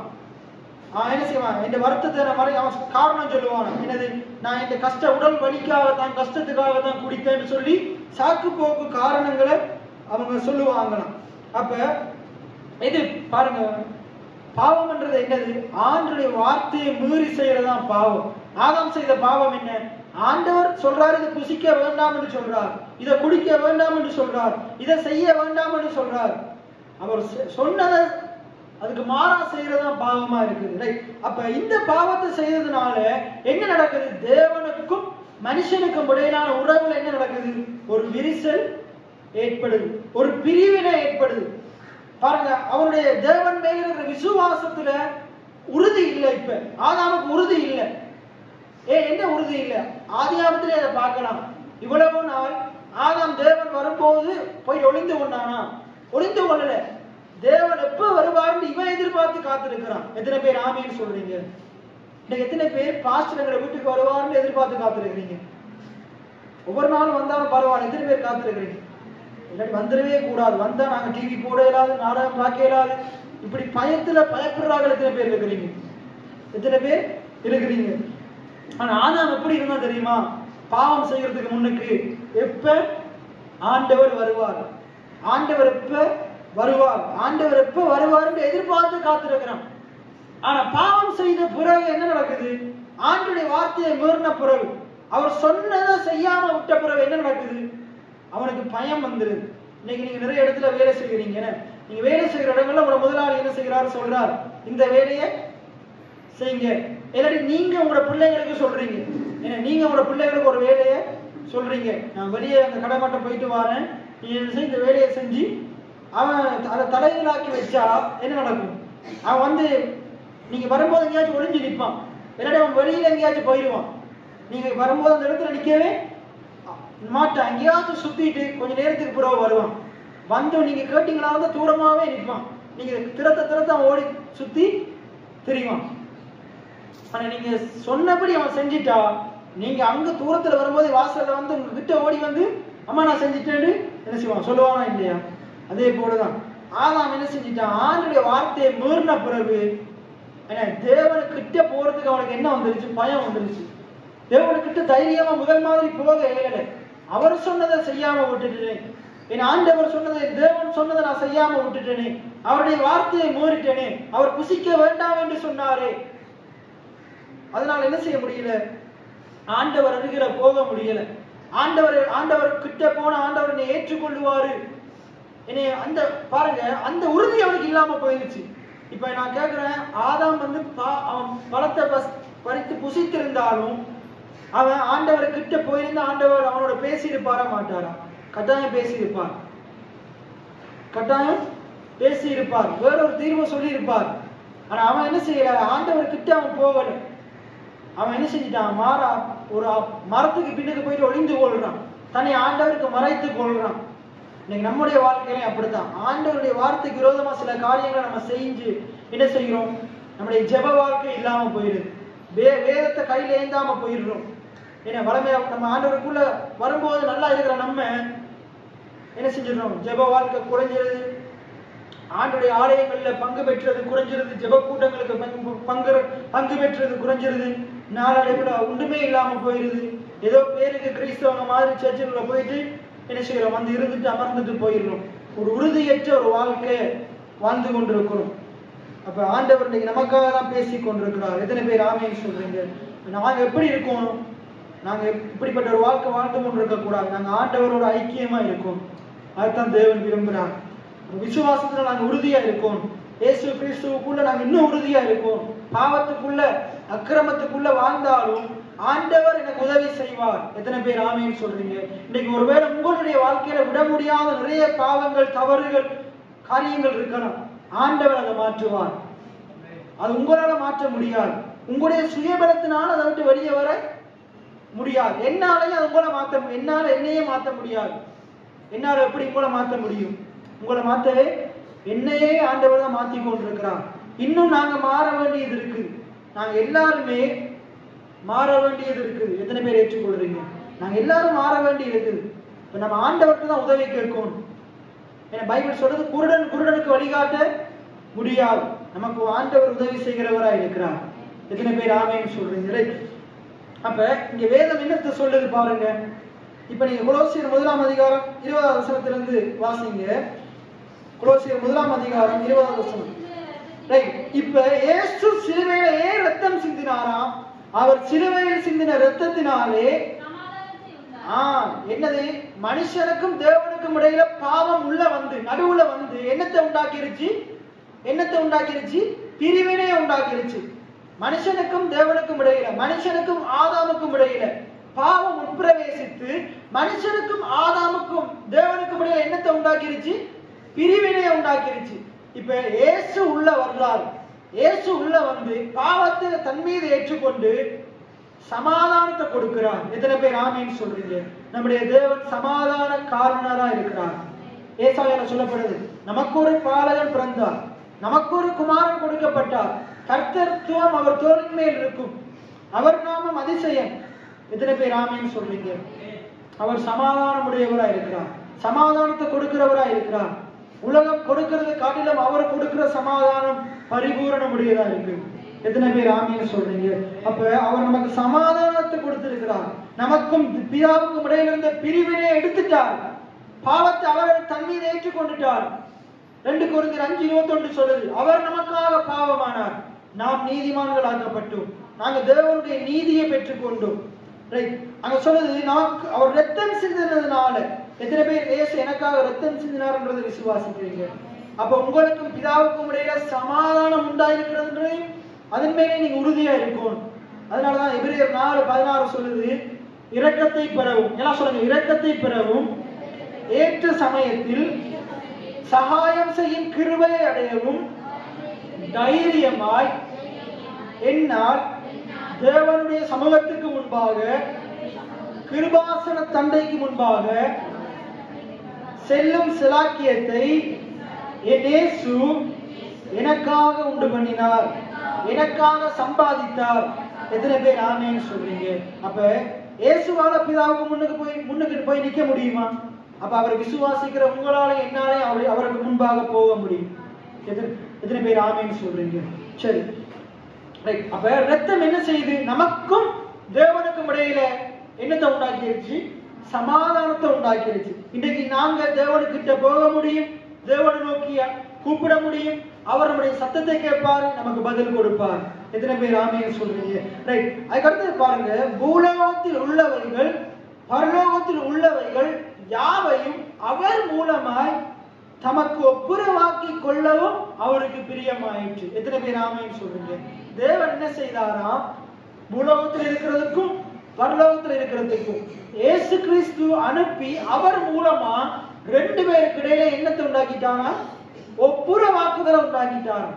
ஒரு பிரிவினை இல்லை, ஒப்புரவாக்குதலை உண்டு பண்ணிட்டாராம். இன்றைக்கு நீங்க தேவனை உதவி கேட்பீங்கன்னா அவர் தேவதூதன் அனுப்பி உங்களை பாதுகாக்க வல்லமையுள்ளவரா இருக்கிறார். எத்தனை பேர் ஆமென் சொல்றீங்க? எலிசா கேயாசியினுடைய வாழ்க்கையில அந்த தேவதூதர்கள் மூலமாக அவர்களை பாதுகாத்த ஆண்டவர் அவர் இன்றைக்கும் என்ன செய்யறார்? உங்களோடு கூட இருக்கும்படியாக உங்களுக்காக தன்னுடைய தேவதூதர்களை அனுப்ப அவர் ஆயத்தமா இருக்கிறார். எத்தனை பேர்? நீ பாவி, உனக்காக அனுப்ப இயலாது அப்படின்லாம் சொல்ல மாட்டார். அவர் தூதனை அனுப்பி பாதுகாப்பார். எத்தனை பேர் ஆமென் சொல்றீங்க? சரி, அடுத்த வசனத்தை வாசிங்க. ரைட். எப்ப முன்னே? இயேசு கிறிஸ்துவ அறியறதுக்கு முன்னுக்கு, அவரை ஆண்டவர் என்று ஏற்றுக்கொள்றதுக்கு முன்னுக்கு, அவர் என்னுடைய இரட்சகர் என்று ஏற்றுக்கொள்றதுக்கு முன்னுக்கு, அவர் எனக்காக ரத்தம் சிந்தினார் என்றதை விசுவாசிக்கிறதுக்கு முன்னுக்கு நான் எப்படி இருந்தேன், நீங்க எப்படி இருந்தீங்க? பைபிள் எப்படி சொல்லுது? நாங்க எப்படி இருந்தோமா? என்ன சொல்லுங்க? அந்நியராயும் துர்க்கிரியையினால் மனதிலே சத்துருக்களாயும் இருந்தோமா? எப்படி இருந்தோமா? அந்நியரா இருந்தோமா? சத்துருக்களா இருந்தோமா? யாருக்கு? தேவனுக்கு. தேவனுக்கு எப்படி இருந்தோமா? அந்நியரா இருந்தோமா? சத்துருக்களா இருந்தோமா? ஆனா அங்க சொல்லுது பாருங்க, அப்படி இருந்த நம்மள இயேசுவினுடைய மரணம் எப்படி மாத்திருச்சான்? வாசிங்க வசனத்தை.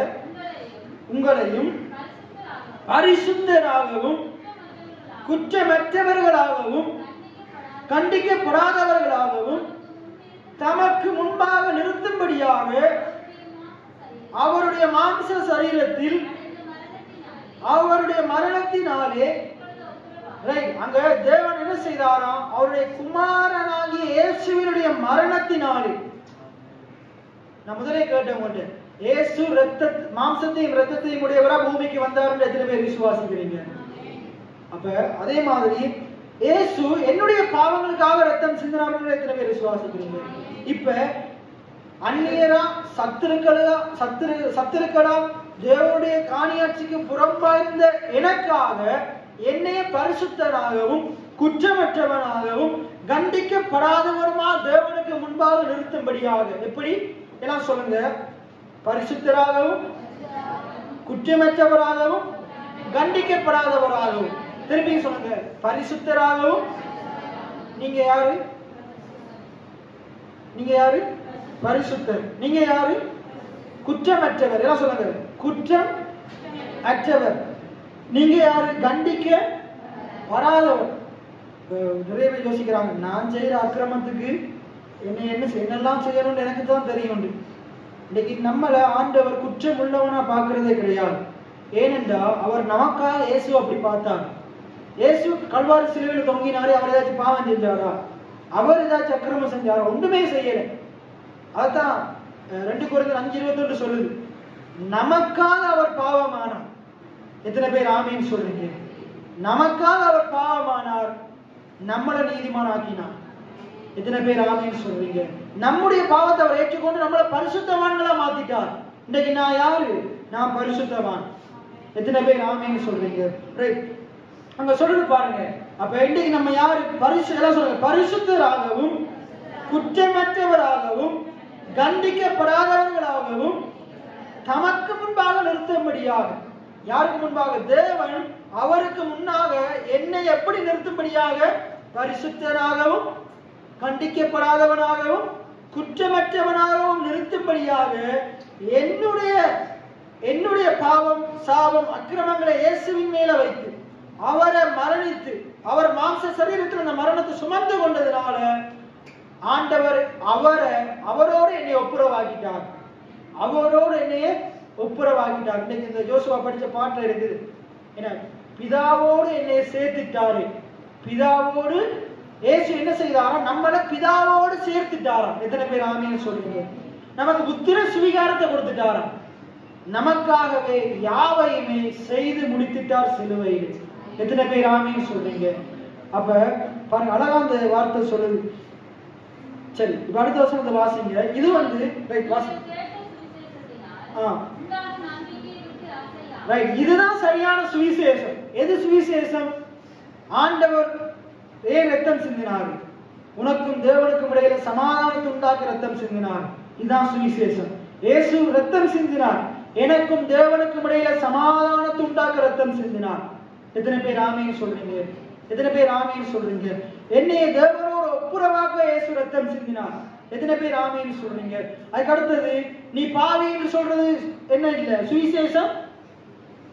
நீ பாவி என்று சொல்றது நற்செய்தியா துர்செய்தியா? அது நற்செய்தி இல்ல, அது சுவிசேஷம் அல்ல. நீ பாவிதான், ஆனாலும் உனக்காக இயேசு ரத்தம் சிந்தினதுனால இன்றைக்கு நீ அவருடைய பிள்ளையா இருக்கிற. என்ன, நான் பாவிதான், ஆனாலும் நீர் ரத்தம் சிந்தினே, இன்றைக்கு நான் பிரதான பாவியா? இன்றைக்கு நான் உன்னுடைய பிள்ளையா இருக்கிறேன். என்ன, அது அடுத்த வருஷம் சொல்லுது, இயேசு கல்வாரி சிலுவையில மரணித்ததுனால இன்றைக்கு நீ அந்நியர் இல்ல, அக்கிரமக்காரனே, அந்நியனே, மூடனே. அது சுவிசேஷம் அல்ல. இப்படி இருந்த உன்னைய தேவன் எப்படி மாத்திட்டாரு? பரிசுத்தவானா மாத்திட்டார். நீ பரிசுத்தவானா இருக்கிற, அதான் சுவிசேஷம். நீ கண்டிக்கப்படாதவனா இருக்கிற, நீ குற்றமற்றவனா இருக்கிற. எத்தனை பேர் ஆமீன் சொல்றீங்க? நீ தேவனுக்கு முன்னுக்கு போக தகுதியுடையவனா இருக்கிற.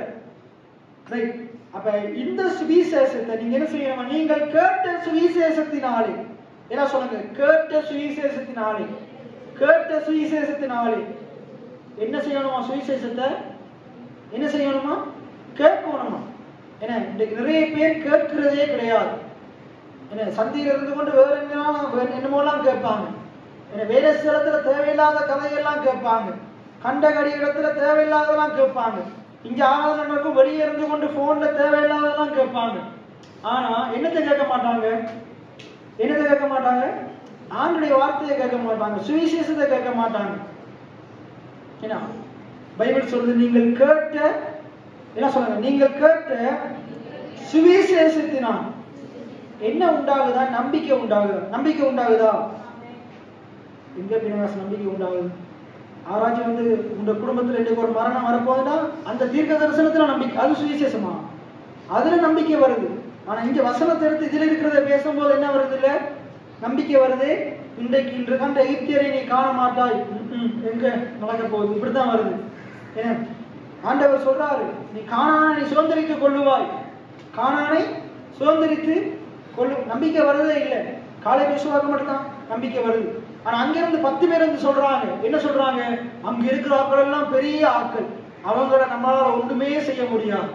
நாங்க அவங்களோட கண்ணுக்கு வெட்டுக்கிளிகளை போல இருக்கிறோம், எங்களுக்கும் நம்ம எப்படித்தான் இருக்கிறோம், நானே வெட்டுக்கிளி. அவங்களுக்கு தெரிஞ்சு அவங்க எப்படி பாக்குறாங்க தங்களை? அவங்க தங்களே வெட்டுக்கிளியா பாக்குறாங்க. இப்ப எதிராக இருக்கிற அவங்களுடைய கண்களுக்குள்ள போயிட்டு இவங்க என்ன பாக்குறாங்க? அவங்களும் என்னைய வெட்டுக்கிளி மாதிரி தான் பாக்குறாங்கன்னு பாக்குறாங்க. ஆனா சின்ன பையன் தாவீது தன்னை எப்படி பார்க்கிறான்? தன்னைய எப்படி பார்க்கிறான்டா, அவன் தன்னை தேவனுடைய மனுஷனா பார்க்கிறான்.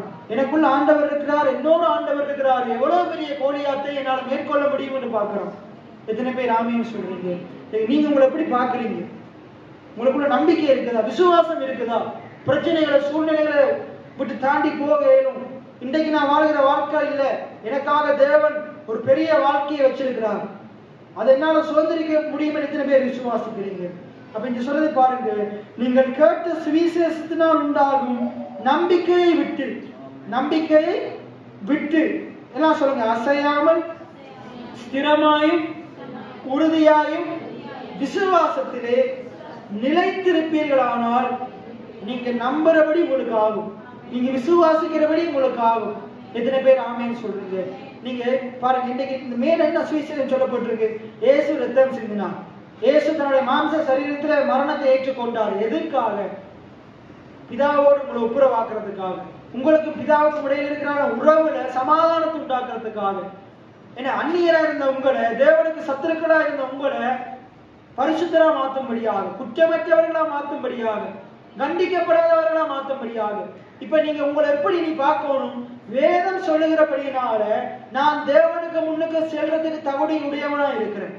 நான் தேவன் என்ன சொல்லுங்க, நான் தேவனுக்கு முன் செல்வதற்கு நிற்பதற்கு தகுதியுடையவனா இருக்கிறேன். நீதி என்றாலே அதுதான். நீதி என்றா என்னண்டா தேவனுக்கு முன்னுக்கு தைரியமா நிற்கிற ஒரு ஆற்றல் தான் நீதி, ஒரு திராணி தான் நீதி. எத்தனை பேர் ஆமென் சொல்றீங்க? அப்ப ஆண்டவர் இப்படி நம்மளை மாத்தி இருக்கிறார். அப்ப இந்த சுவிசேஷத்துல நிலைத்திருக்கணுமா? நிறைய பேர் நிலைத்திருக்கவே மாட்டாங்க. நிலைத்திருக்கணும், இந்த சுவிசேஷத்துல நிலைத்திருக்கணும், உறுதியா இருக்கணும். இப்ப நம்ம அடுத்த வசனத்துக்கு வருவோம். 2ஆம் அதிகாரத்துக்கு வருவோம். 5ஆம் வசனத்தை வாசிங்க. சரீரத்தின்படி நான் தூரமா இருந்தாலும் ஆவியின்படி. இது பவுல் தான் சொல்றாரு. ஆனா உண்மையாகவே இன்றைக்கு இயேசு கிறிஸ்துவினுடைய சரீரம் எங்க இருக்குது? நான் கேட்கிறேன், இயேசு கிறிஸ்துவினுடைய சரீரம் எங்க இருக்குது? இன்றைக்கு இயேசு கிறிஸ்துவினுடைய சரீரம் எங்க இருக்குது? தேவனுடைய பிதாவானுடைய வலது பரிசத்துல இருக்குது. என்ன ஆவி எங்க இருக்குது? நமக்குள்ள இருக்குது. எத்தனை பேர் ஆவின்னு சொல்றீங்க? இயேசு திருப்பி மேகத்தின் மேல வரப்போறாரு. எத்தனை பேர் விசுவாசிக்கிறீங்க? கடைசி நாட்கள் அவருடைய வருகை, அவர் மேகத்தின் மேல வரப்போறாரு. அவர் எப்படி வருவாரு? ஆவியா வருவாரா? சரீரத்தோடு இறங்கி வருவார். அந்த உயிர்த்தெழுதலின் சரீரத்தோடு இறங்கி வருவார். எத்தனை பேர் ஆவின்னு சொல்றீங்க? ரைட். அப்ப இன்றைக்கு இயேசு கிறிஸ்து சரீரத்தின்படி அங்க பிதாவானவருடைய வலது வருஷத்துல இருந்தார். அவருடைய ஆவி ரோமர் 8:11 சொல்லுது, கிறிஸ்துவை மரித்தோரிலிருந்து எழுப்பினவருடைய ஆவியானவர் உங்களில் வாசமா இருந்தால் சாவுக்கேதுவான உங்கள் சரீரங்களையும் அவர் உயிர்ப்பிப்பார். அப்ப எங்க இருக்கிறார்? கிறிஸ்துவை மரித்தோரிலிருந்து உயிர்த்தெழுந்த செய்த ஆவியானவர் எங்க இருக்கிறார்? உங்களுக்குள்ளே எனக்குள்ளே இருக்கிறார். இதே கொலோசியர் 2ஆம் அதிகாரம் 25-27 வசனத்தை நான் சொல்லுது பாருங்க. கொலோசியர் 2ஆம் அதிகாரத்துல ஒரு வசனம் சொல்லுது பாருங்க. 14ஆம் வசனம், 14-15.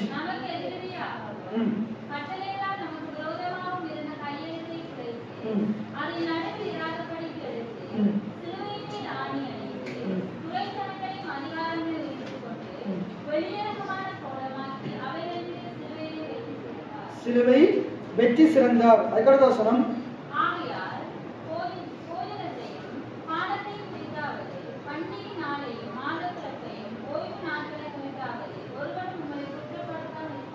ஒருவரும் உங்களை குற்றப்படுத்த முடியாது. இயேசு உங்களுக்காக சிலுவையில வெற்றி சிறந்துட்டார். எத்தனை பேர் ஆமென் சொல்றீங்க? இப்ப மேல வாங்க. அப்ப ஆவியானவர் நமக்குள்ள இருக்கிறார். சரீரத்துல தூரமா இருந்தால் இயேசு எனக்குள்ள வாசம் செய்கிறார். அவரை உயிர்த்தெழ செய்த ஆவி எனக்குள்ள வாசமா இருக்கு. எத்தனை பேர் ஆமென் சொல்றீங்க? அப்ப அங்க சொல்றாரு பாருங்க, உங்கள் ஒழுங்கையும் கிறிஸ்துவின் மேலுள்ள உங்கள் விசுவாசத்தையும் விசுவாசத்தின் உறுதியையும் பார்த்து சந்தோஷப்படுகிறேன். அடுத்த வசனத்தை வாசிங்க. ஆகையால் நீங்கள் 6ஆம் வசனம், கொலோசியர் 2:6. ஆகையால் நீங்கள் கர்த்தராகிய கிறிஸ்து இயேசுவை ஏற்றுக்கொண்டபடியே. எத்தனை பேர் இயேசுவை ஏற்றுக்கொண்டிருக்கிறீங்க? இயேசு எனக்காக மாம்ச சரீரத்தோடு உலகத்துக்கு வந்தார். எனக்காக ரத்தம் சிந்தினார். எனக்காக பாடுபட்டார்.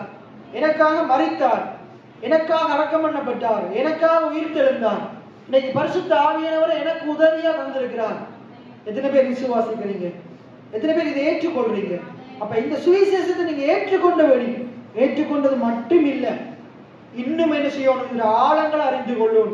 அதுக்கு அடுத்த வசனத்தை சொல்லுது பாருங்க, அவருக்குள் வேர் கொண்டவர்கள் ஆகவும். என்ன சொன்னாங்க? அவருக்குள், இயேசுவுக்குள், இயேசு கிறிஸ்துவுக்குள் வேர் கொண்டவர்களாகவும்.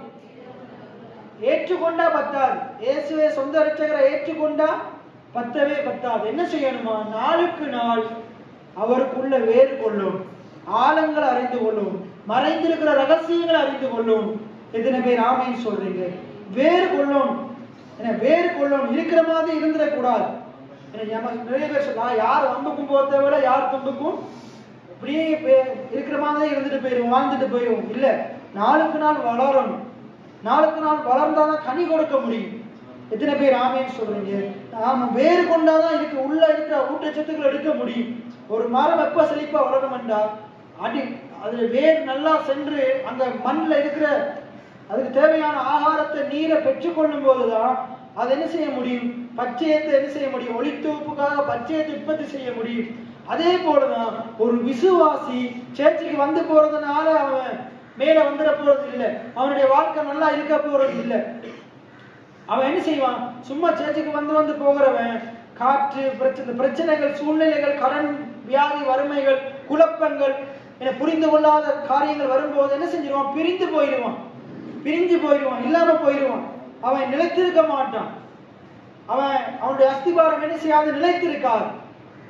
அவன் முறிஞ்சு விழுந்துருவான். ஆனா கடவுளுக்குள்ள வளருகிறவன், கடவுளுக்குள்ள வேறு கொள்ளுகிறவன், வேரூன்றப்பட்டவன் என்ன செய்வான்? எவ்வளவு பிரச்சனை வந்தாலும் அவன் கடவுளுடைய ஆலயத்துல நாட்டப்பட்டதுனால அவன் தேவனுடைய பிரகாரங்கள்ல செலுத்திருப்பான். எத்தனை பேர் ஆமேன்னு சொல்றீங்க? இன்னைக்கு நிறைய பேர் நாட்டப்படுறதே இல்லை, அவங்க வேரூன்றப்படுறதே இல்லை. இன்னைக்கு ஆண்டவர் விரும்புகிறாரு, நானும் நீங்களும் கிறிஸ்துவுக்குள்ள நாங்க என்ன செய்யணும்? வேறு கொண்டவர்களா இருக்கணும். எத்தனை பேர் ஆமேன்னு சொல்றீங்க? நாங்க வேறு கொண்டவர்களா இருக்கணும். இன்னும் நமக்கு என்ன ஆதியில இருந்து அதே சத்தியம் தான் இன்னும் இருக்கா? அப்படி இருக்க கூடாது. ஒவ்வொரு கிழமையும் அந்த காரியம் மட்டும் கேட்டுக்கொண்டிருக்க கூடாது. வார்த்தையில வளரணும். அதுக்காகத்தான் செவ்வாய்க்கிழமை பைபிள் ஸ்டடின்னு ஒன்று வச்சிருக்கிறோம். முடிமானவங்க வந்து கலந்து கொள்ளுங்க. அதே போல வீட்டு கூட்டங்கள் வைத்திருக்கிறோம், அதுலேயும் வந்து கலந்து கொள்ளுங்க. எதுக்கு இதெல்லாம் செய்யணும்? ஏன் வந்து கலந்து கொள்ளணும் என்றா அவருக்குள்ள வேறு கொள்ளணும். எத்தனை பேர் ஆமேன்னு சொல்றீங்க? ஒவ்வொரு ஞாயிற்றுக்கிழமையும் வந்து சும்மா இருந்துட்டு போனோம், அந்த வார்த்தையை மட்டும் கேட்டா வேறு கொள்ள முடியாது. ஆண்டவருக்குள்ள இன்னும் வளர முடியாது. அவருக்குள்ள வேறு கொண்டவர்கள் ஆகும், அவர் மேல் கட்டப்பட்டவர்கள் ஆகும். எத்தனை பேர் ஆமேன்னு சொல்றீங்க? நம்முடைய அஸ்திவாரம் கிறிஸ்துவா இருக்கிறார். எத்தனை பேர் ஆமேன்னு சொல்றீங்க? அஸ்திவாரம் உறுதியா இருந்தா கட்டிடமும் உறுதியா இருக்கும். எத்தனை பேர் ஆமேன்னு சொல்றீங்க? நம்முடைய நம்பிக்கை, நம்முடைய அஸ்திவாரம் கிறிஸ்துவா இருப்பாரா இருந்தா நாங்க அசையாம உறுதியுடையவர்களா இருப்போம். எத்தனை பேர் ஆமேன்னு சொல்றீங்க? அடுத்தது அவருக்குள்ளே நடந்து கொண்டு நீங்கள் போதிக்கப்பட்டபடியே, எல்லாம் சொல்லுங்க, நான் போதிக்கப்பட்டபடியே விசுவாசத்திலே உறுதிப்பட்டு ஸ்தோத்திரத்தோடு அதில் பெருகுவேன் ஆக. எத்தனை பேர் ஆமேன்னு சொல்றீங்க? அப்ப பெருகோணுமா? நிறைய பேருக்கு பெருகோணும்னு விருப்பம், நிறைய பேருக்கு விசுவாசத்துல உறுதியா இருக்கணும்னு விருப்பமா தெரியல. ஆனா பெருகோணும்னு விருப்பம். பெருகோணுமா இருந்தா விசுவாசத்துல உறுதியா இருக்கும். எத்தனை பேர் ஆமேன்னு சொல்றீங்க? ஆபிரகாமுக்கு ஆண்டவர் சொல்றாரு, என்ன சொல்றாரு? நீ உன் தேசத்தையும் உன் இனத்தையும் விட்டு நான் உனக்கு காண்பிக்கும் தேசத்துக்கு போ. நான் அங்கே உன்னை ஆசீர்வதித்து பெருக பண்ணுவேன். நீ ஆசீர்வாதமாய் இருப்பாய். இன்னைக்கு ஆண்டவர் பெருக பண்ணுவார். அதுக்காகத்தான் வாக்குத்தத்தத்தை கொடுத்திருக்கிறார். இப்ப அதை நம்ம எடுத்து என்ன செய்யணும்? அந்த வாக்குத்தத்தத்தை இருதயத்திலே வாயிலை வச்சு பேசுறது மட்டும் இல்லாம அது ஏற்ற வகையில் நடக்கும் போது ஆபிரகாம் எல்லாத்தையும் மட்டும் எடுத்துட்டு போனான். ஆண்டவர் சொன்னபடி அவனை பெருக செய்தான். அதுக்கு நானும் நீங்களும் சாட்சியா இருக்கிறோம். எத்தனை பேர் ஆமேன்னு சொல்றீங்க? அதே போல ஆண்டவர் ஆபிரகாமுக்கு போதித்தார். ஆதியாகமம் 12 நேரடியாக ஆபிரகாமுக்கு ஆண்டவர் போதித்தார். எல்லாத்தையும் விட்டுட்டு நான் காண்பிக்க தேசத்துக்கு போ. அதே போல இன்றைக்கும் ஆண்டவர் உங்களுக்கு போதிக்கிறார். என விசுவாசத்துல உறுதியாயிரு, ஸ்திரமாயிரு, அசைந்து போவார், தடுமாறாத. என்ன செய்யும்? சோஸ்திரம் பண்ணு. குறைவு இருக்குதா? சோஸ்திரம் பண்ணு. 4:6 சொல்லுது, நீ ஒன்றுக்கும் கவலைப்படாமல், நீங்கள் ஒன்றுக்கும், பிலிப்பியர் 4:6 சொல்லுது, நீங்கள் ஒன்றுக்கும் கவலைப்படாமல் எல்லாவற்றை குறித்து என்ன விண்ணப்பங்களையும் இதையும் சோஸ்திரத்தோடு கூடிய ஜெபத்தினாலும் வேண்டுதலினாலும் பக்கத்து வீட்டுக்காரனுக்கு அப்படியா சொல்லுது, உங்களுடைய மனைவிக்கு புருஷனுக்கு தெரியப்படுத்துங்கள், அப்பொழுது அவர்கள் இன்னும் பாரத்தை உங்கள் மேல் இறக்கி வைப்பார்கள். அப்படியே சொல்லுது. என்ன சொல்லுது? தேவனுக்கு தெரியப்படுத்துங்கள் சொல்லுது, தேவனுக்கு சொல்லுது. அப்ப தேவன் என்ன செய்வார்? முதலாவது உங்களுக்கு தேவ சமாதானத்தை தருவார். அதற்கு பிறகு உங்களுடைய விண்ணப்பத்துக்கு ஜெபத்துக்குரிய பதிலை தருவார். எத்தனை பேர் ஆமைன்னு சொல்றீங்க? அப்ப ஆண்டவர் போதிக்கிறாராம். என்னத்துக்கு போதிக்கிறாராம்? விசுவாசத்துல முதலாவது உறுதியாகும் போது இந்த வாயில புலம்பல் வராது, சோஸ்திரம் வரும். சோஸ்திரம் வருமா இருந்தா நீ பண்ணின ஜெபத்துக்கு வேண்டுதல்களுக்கு ஆண்டவர் பதிலை கொடுப்பார், பெருக்கத்தை கொடுப்பார். எத்தனை பேர் ஆமேன்னு சொல்றீங்க? நம்ம அப்படி முடிக்க போகிறோம். அப்ப ஆண்டவர் என்னத்தை விரும்புறாருன்னா விசுவாசத்துல நான் உறுதியா இருக்கணும்னு விரும்புறார். எத்தனை பேர் ஆமேன்னு சொல்றீங்க? இந்த சபையை ஆண்டவர் பெருக செய்வார்னா அவர் பெருக செய்வார். அவர் தானே சொன்னாரு, அவர் நிறைவேற்றுவார். எத்தனை பேர் ஆமேன்னு சொல்றீங்க? ஆண்டவர் உங்களுக்கு வீட்டை கட்டி தருவாரு, கர்த்தர் வீட்டை கட்டுவார் பைபிள் சொல்லுது. அப்ப ஆண்டவர் கட்டி தருவார். எத்தனை பேர் ஆமேன்னு சொல்றீங்க? அப்ப நீங்க அவர் மேல நம்பிக்கையை வைங்க. ஐயோ என்ற வருமானம் குறைவு அதை பார்க்காதீங்க. எனக்கு வர்ற சம்பளம் குறைவு, எனக்கு இந்த வேலை நிரந்தரமா இருக்குமோ இல்லையா தெரியல, அதை பார்க்காதீங்க. எனக்கு ஒரு வாகனம் எடுக்கணும், எனக்கு ஒரு வாகனம் எடுக்கணும். இன்றைக்கு நான் வச்சிருக்கிற காசுக்கு, எனக்கு வர்ற இருக்கிற வேலைக்கு, எனக்கு வர்ற வருமானத்துக்கு எனக்கு ஒரு வாகனம் ஒரு குறைச்சல். அதை மற்றவன் பேசலாம், நீ பேசக்கூடாது. நீ ஆண்டவர் விசுவாசித்தா நீ அதை பேசக்கூடாது. ஆண்டவர் சொல்லிட்டார், ஆண்டவர் தருவார். எத்தனை பேர் ஆமீன் சொல்றீங்க? ஆண்டவர் 10,000 இல்ல அதை விட அதிகமா இருக்கிற ஆலயத்தை கட்டுப்படிக்கு ஆண்டவர் உதவி செய்வாங்க. இதனை அவர் சொல்லி இருக்கிறார், அவர் நிறைவேற்ற வல்லவரா இருக்கிறார். அப்ப பைபிள் என்ன சொல்லுது? உன்னுடைய விசுவாசத்தை இயேசுவின் மேல வை, நீ அவர் மேல உள்ள விசுவாசத்துல உறுதியாயிரு. இன்னைக்கு அதான் பிரசங்கமே, இயேசுவின் மேல இருக்கிற விசுவாசத்துல உறுதியாயிரு. பக்கத்துல இருக்கிற ஆளை பார்த்து சொல்லுங்க, உங்களுடைய விசுவாசத்தை இயேசுவின் மேல வைங்க, அதுல உறுதியா இருங்க, அதுல உறுதியா இருங்க. இயேசுவின் மேல இருக்கிற விசுவாசத்துல உறுதியா இருங்க. எவ்வளவு பெரிய பிரச்சனை வந்தாலும் அதுல உறுதியா இருங்க. எத்தனை பேர் ஆமீன் சொல்றாங்க? உறுதியா இருந்து பாருங்க, தேவன் பெருக செய்வார். அப்படி நாங்க அனைவரும் எழுந்து நின்றவர்களாக நாங்க ஜெபம் பண்ண போகிறோம்.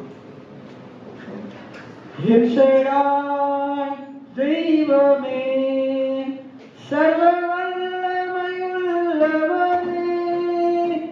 யெகோவா தேவனே, என்னை பெரிய செய்பவரே, எல் ஷடாய், எல் ஷடாய் தெய்வமே, சர்வ வல்லமையுள்ளவனே, யெகோவா தெய்வமே,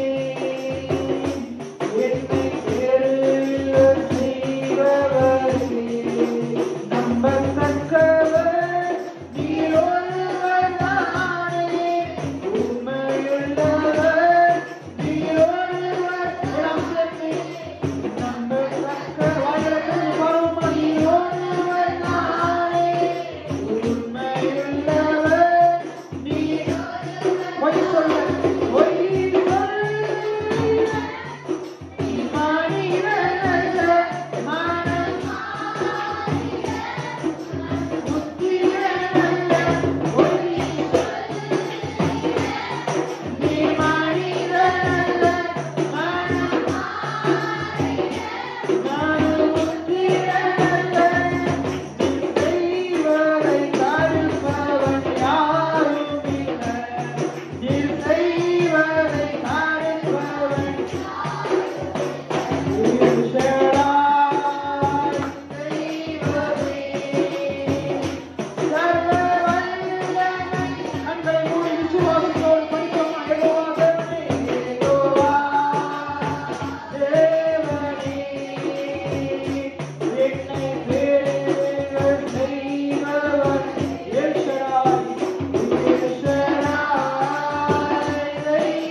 அவனுடைய வார்த்தை சொல்லுகிறது, நீங்கள் கேட்ட சுவிசேஷத்திலே உண்டாகும் நம்பிக்கையை விட்டு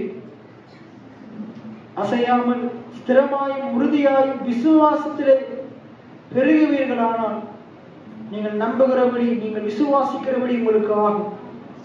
ஆண்டவர் உங்களுக்காகத்தான் இந்த பூமிக்கு இறங்கி வந்தார், உங்களுக்காகத்தான் மரித்தார், உங்களுக்காகவும் எனக்காகவும் தான் ரத்தம் சிந்தினார். நாங்க பாவிகளாத்தான் இருந்தோம், சத்துருக்களா இருந்தோம், அந்நியரா இருந்தோம். ஒருவேளை இன்றைக்கு உங்களுடைய வாழ்க்கையில விட முடியாதபடிக்கு நிறைய பாவங்கள் இருக்கலாம், விட முடியாதபடிக்கு நிறைய காரியங்கள் இருக்கலாம். நான் உங்களுக்கு சொன்ன, ஆண்டவர் உங்களை நேசிக்கிறார், ஆண்டவர் உங்களை நேசிக்கிறார். ஆண்டவர் உங்களை கையை காலை உடைக்க மாட்டார். ஆண்டவர் அப்படி செய்கிறவர் அல்ல, ஆண்டவர் நன்மை செய்கிறவரா இருக்கிறார். இன்னைக்கு நீங்க சில காரியங்களை விட முடியாம சில காரியங்களை விட்டு வெளியே வர முடியாம பலவிதமான காரியங்களுக்குள்ள அடிமைப்பட்டிருக்கலாம், சிறைப்பட்டிருக்கலாம். மற்ற மனிதர்களோ சில ஊழியக்காரங்க கூடி நீ இப்படியே உன்னைய குற்றப்படுத்தி கொண்டு ஆண்டவர் உங்களை அழிப்பாரு, நாசமாக்குவார்னு சொல்லலாம். ஆனா வேதம் அப்படி சொல்லல. வேதம் சொல்லுது, நீ ஆண்டவர் இடத்துல வா, நீ ஆண்டவர் இடத்துல வா. நிறைய ஊழியக்காரங்க உன்னை ஏற்றுக்கொள்ளாம போகலாம், நிறைய மனுஷங்க உன்னை ஏற்றுக்கொள்ளாம போகலாம். ஆனா ஆண்டவர் உன்னை ஏற்றுக்கொள்ளுவார். ஆண்டவர் உன்னை மன்னிப்பார். ஆண்டவர் நீ அதுல இருந்து வெளியே வர்றதுக்கு ஆண்டவர் உனக்கு உதவி செய்வார். ஆண்டவர் உனக்கு உதவி செய்வார். உன்னுடைய பாரங்களை, கஷ்டங்களை ஆண்டவர் மேல இறக்கி வை. ஆண்டவரை போல இந்த உலகத்துல உன்னை ஒத்தரும் நேசிக்கிறவங்க இல்லை. நீ ஆண்டவருக்கு எல்லாத்தையும் ஆண்டவருக்கு தெரியப்படுத்து. ஆண்டவர் முதலாவது உன்னுடைய உள்ளத்துல தேவ சமாதானத்தை தருவார். அதுக்கு அடுத்து உனக்கு விடுதலையை தருவார். உன்னை ஆண்டவர் பெருக்கத்தை தருவார். நீ நினைக்கிறதுக்கு என்றதுக்கு மேலாக உன்னுடைய வாழ்க்கையை ஆண்டவர் அலங்கரிப்பார். அவர் மேல விசுவாசம் ஆயிடு. அவருடைய வார்த்தையை சார்ந்து கவலைப்படாத. ஆண்டவர் உன்னோடு பேசுகிறார். உன்னுடைய வருத்தங்கள், துக்கங்கள் எல்லாவற்றையும் ஆண்டவருடைய பாதத்தில் இறக்கி வை. ஆண்டவர் எல்லாவற்றுக்கும் ஒரு தீர்வு உனக்கு தருவார். நல்ல ஆண்டவரே, அருமையான இந்த ஓய்வு நாளுக்காய் நன்றி செலுத்துகிறோம். உங்களுடைய பிள்ளைகளாக உங்களுடைய சமூகத்தில் இருக்க நீங்க தந்த மாபெரும் சலாக்கியத்துக்காக நன்றி. அப்பா, எத்தனையோ பேர் இந்த நாளை காணாதபடிக்கு மறித்து போனார்கள், நோய்வாய்ப்பட்டார்கள், பலவிதமான காரியங்களுக்குள்ள இழுப்புண்டு போனார்கள். இந்த ஓய்வு நாளில் ஆண்டுடைய சமூகத்துக்கு வராதபடிக்கு நிறைய தடைகளுக்குள்ளே உட்பட்டார்கள். ஆனால் நானும் இடத்தில் இருக்கிற ஜனங்களும் உடைய சமூகத்துக்கு வர்றதுக்கு நீர் உடைய கிருபையை, உடைய இரக்கங்களை தந்ததற்காக நன்றி செலுத்துகிறோம். தொடர்ந்துமா உடைய காரியங்களுக்கு நேரத்தை செலவழிக்க எங்களை உற்சாகப்படுத்துங்க. எல்லா சோர்வு, அசதி, மந்த புத்திகளை எடுத்து போடுவீராக. எங்களோட பேசினுடைய வார்த்தைகளுக்காக நன்றி செலுத்துகிறோம். நாங்கள் இன்னும் விசுவாசத்திலே வேறு கொள்ள, உறுதியா இருக்க, அசையாமல் நிலைத்திருக்க, விசுவாசத்திலே வளர, உம்மால இன்னும் அதிகமாக போதிக்கப்பட எங்களுடைய செவிகளை நாங்கள் உமக்கு அர்ப்பணிக்கிறோம். எங்களுடைய இருதயத்தை உமக்கு அர்ப்பணிக்கிறோம் ராஜாவே. ஆண்டவரே, உடைய வார்த்தையை கேட்கக்கூடாதபடிக்கு, உடைய வார்த்தையை கேட்டு அதை எடுத்து போடுகிற சத்துருவானவன் கைக்கு எங்களை விலக்கி பாதுகாத்துக் கொள்ளுங்க. எங்களுடைய சபை மக்களை விலக்கி பாதுகாத்துக் கொள்ளுங்க. தங்கள் பிரச்சனைகள் மத்தியிலும், சூழ்நிலைகள் மத்தியிலும் தன்னுடைய விசுவாசத்தை கர்த்தர் மேலே வைக்க உதவி செய்கிறார்கள். தங்கள் நம்பிக்கையை கர்த்தர் மேல் வைக்க உதவி செய்கிறார்கள். இப்ப மனுஷனை நம்புவதை பார்க்கிறோம், தேவன் பேரில் பற்றுதலாய் இருப்பார் என்ற அந்த ஆண்டுடைய வசனத்தின் ரகசியத்தை இந்த இடத்தில் இருக்கிற சிறியோர் முதல் பெரியோர் வரைக்கும் ஒவ்வொருவரும் நன்கு புரிந்து கொள்வார்களாக. அவருடைய வாழ்க்கையின் பிரச்சனைகள் எல்லாவற்றின் மத்தியிலேயும் கர்த்தரை நம்புவார்களாக. இந்த பிள்ளைகளுக்குரிய தீர்வை நீர் கொடுப்பீராக. இந்த பிள்ளைகளை பெருக செய்வீராக.